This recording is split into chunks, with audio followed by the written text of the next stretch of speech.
जय श्री कृष्ण बच्चों, आप पढ़ रहे हैं पर्यावरण का पाठ 3 कुछ खासे हम। इस पिछले वीडियो में मैंने आपको प्रश्न संख्या 1 से 7 तक जो क्वेश्चन थे उनके उत्तर बताए थे और अच्छे से आपको समझाया था। आज आप पढ़ेंगे प्रश्न संख्या 8 से 11 तक के क्वेश्चन को। जो लोग, प्रश्न संख्या 8 है, जो लोग देख नहीं पाते वे किताबों को कैसे पढ़ते होंगे। इसका मतलब क्या है कि जिन व्यक्तियों को दिखाई नहीं देता है वे लोग किताबों को कैसे पढ़ते होंगे। तो जो लोग देख नहीं पाते वे किताबों को ब्रेल लिपि की सहायता से पढ़ते हैं। कौन सी लिपि? ब्रेल लिपि की सहायता से पढ़ते हैं। और ब्रेल लिपि में हर अक्षर के लिए विशेष उभरे हुए संकेत होते हैं जिन्हें छूकर वे वर्णों को पहचानते हैं। मैंने आपको बताया था कि जो लोग देख नहीं पाते वे किताबों को कौन सी लिपि से पढ़ते हैं? ब्रेल लिपि। और ब्रेल लिपि की खोज किसने की थी? लुई ब्रेल ने। उन्होंने खोजी थी ना ये। और इसी ब्रेल लिपि के माध्यम से जो लोग नहीं देख पाते वो पढ़ते हैं। और ब्रेल लिपि में क्या होता है? हर अक्षर के लिए विशेष उभरे हुए संकेत होते हैं। आपको मैंने बताया था कि ब्रेल लिपि में हर अक्षर के लिए, जैसे ए है या बी है, सी है, डी है, इस तरह जेड तक विशेष उभरे हुए संकेत होते हैं जिन्हें छूकर वे वर्णों को पहचानते हैं। उन्हें छूते हैं और छूकर वे वर्णों को पहचानते हैं। आपको ये भी समझाया था मैंने कि उनके पास एक नुकीली कलम होती है जो पेपर के ऊपर वो उससे छेद करते हैं और फिर पीछे से उसको छूकर वे वर्णों को पहचानते हैं। प्रश्न संख्या 9, ब्रेल लिपि क्या है?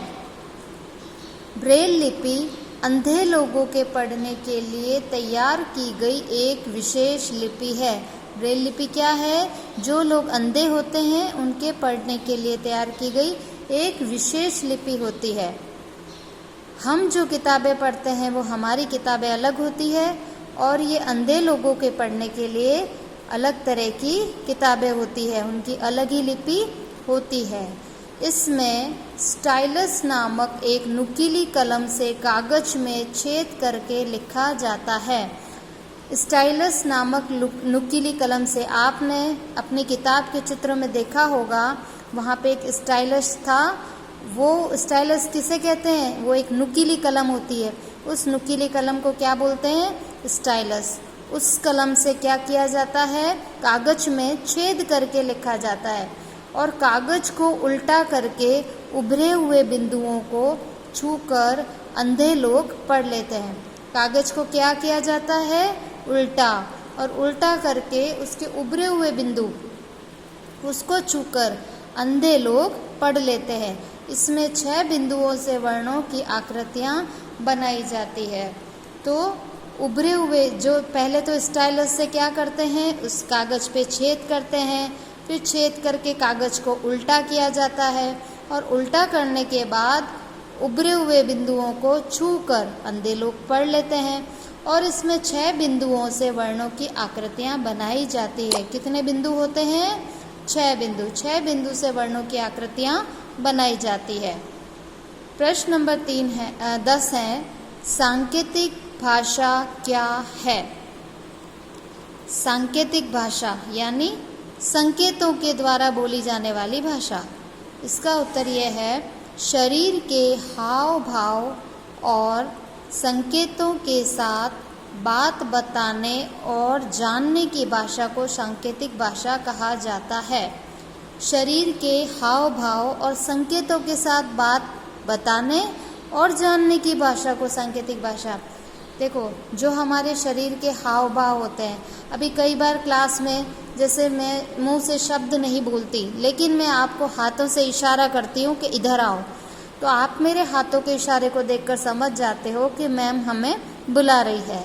या तुम बैठे हो और मैं हाथ से इशारा करती हूँ खड़े होने का, तो आप समझ जाते हो कि मैम खड़े होने का इशारा कर रही है। मैं कहती हूँ बैठ जाओ, तो मुझे मुंह से बोलने की आवश्यकता नहीं है। आप मेरे हाथों के हाव भाव से ही समझ जाते हैं कि मैम क्या कहना चाहती है। तो जब हम या हमारे चेहरे पर कभी गुस्सा होता है, गुस्से के भाव होते हैं, तो आप समझ जाते हैं कि आज मैम गुस्से में हैं। या हम कभी मुस्कुराते हैं, मुस्कुराता हुआ चेहरा देखकर आपको हमारे चेहरे के भाव समझ में आते हैं कि आज बड़े खुश हैं। तो ये जो शरीर के हाव भाव होते हैं, या हम जो बिना कहे संकेत करते हैं शरीर के अंगों द्वारा, तो ये क्या कहलाएंगे? सांकेतिक भाषा। तो शरीर के हाव भाव और संकेतों के साथ बात बताने और जानने की भाषा को क्या कहते हैं? सांकेतिक भाषा कहा जाता है। इसमें हाथों के साथ साथ बताने वाले व्यक्ति के होठों का हिलना और चेहरे के भाव भी ध्यान से देखे जाते हैं। जो व्यक्ति हाथ के साथ साथ संकेत देता है, हाथों के साथ अपनी अंगुलियों से संकेत देता है, तो वो जो संकेत देता है उसके साथ साथ उस व्यक्ति के होठों का हिलना, उस व्यक्ति के होठ भी हिलते हैं। तो जब उस व्यक्ति के होठों को हिलते हुए देखते हैं और फिर चेहरे के भाव को भी वो ध्यान से देखते हैं और वो इस संकेत के द्वारा वो बात को समझने की कोशिश करते हैं कि अगला व्यक्ति क्या कर रहा है। तो जो भाषा संकेतों के द्वारा पढ़ी समझी जाती है उसे सांकेतिक भाषा कहते हैं। प्रश्न नंबर 11 है, सेरेब्रल पॉल्सी किस प्रकार का रोग है? सेरेब्रल पॉल्सी मस्तिष्क का रोग है। मस्तिष्क मतलब आपका दिमाग। तो ये सेरेब्रल पॉल्सी जो है वो दिमाग, मस्तिष्क का रोग है। इसमें मस्तिष्क के शरीर के अंगों को ठीक से नियंत्रित नहीं कर पाता है। जो आपका दिमाग है, जो आपका मस्तिष्क है, वो शरीर के अंगों को ठीक से नियंत्रित नहीं कर पाता। और इसमें मस्तिष्क की कुछ कोशिकाएं ठीक नहीं होने से वे शरीर के अन्य अंगों को आदेश भी ठीक से नहीं दे पाती। और यही कारण है कि यह जानते हुए भी कि पानी का गिलास मेज पर है, मरीज गिलास उठाकर पानी नहीं पी पाता है। देखो, मस्तिष्क जो होता है वो शरीर के अंगों को ठीक से नियंत्रित नहीं कर पाता और इसमें मस्तिष्क की कुछ कोशिकाएं ठीक नहीं होने से वे शरीर के अन्य अंगों को आदेश नहीं दे पाती। सबसे पहला काम किसका होता है? मस्तिष्क का, दिमाग का। ये दिमाग ही आपको कोई भी कार्य करने के लिए आदेश देता है। जब आपके दिमाग में कोई बात आती है तो वो मस्तिष्क सोचता है कि मुझे ये कार्य करना है और उसके बाद वो अपने शरीर के अंगों को अपनी कमांड भेजता है कि हाँ, अब आपको ये कार्य करना है। तो उसी हिसाब से हाथ, पैर, ये सभी शरीर के अंग कार्य करते हैं। लेकिन इस रोग में क्या होता है कि मस्तिष्क शरीर के अंगों को ठीक से नियंत्रित नहीं कर पाता है। इसमें मस्तिष्क की कुछ कोशिकाएं ठीक नहीं होने से वे शरीर के अन्य अंगों को आदेश भी ठीक से नहीं दे पाती। शरीर की कुछ कोशिकाएं होती है वो ठीक से कार्य नहीं कर पाती हैं। इस कारण ये जो शरीर के अन्य अंगों को वो मस्तिष्क आदेश भी ठीक ढंग से नहीं दे पाती और यही कारण है कि यह जानते हुए भी कि पानी का गिलास मेज पर है, मरीज गिलास उठाकर पानी नहीं पी पाता।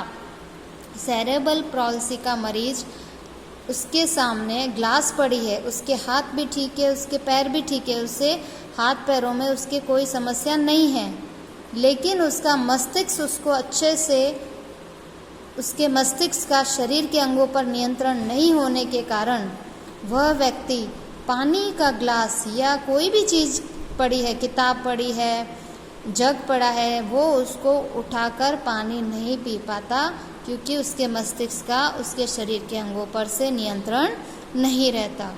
तो ये क्वेश्चन आपको अच्छे से याद करने हैं।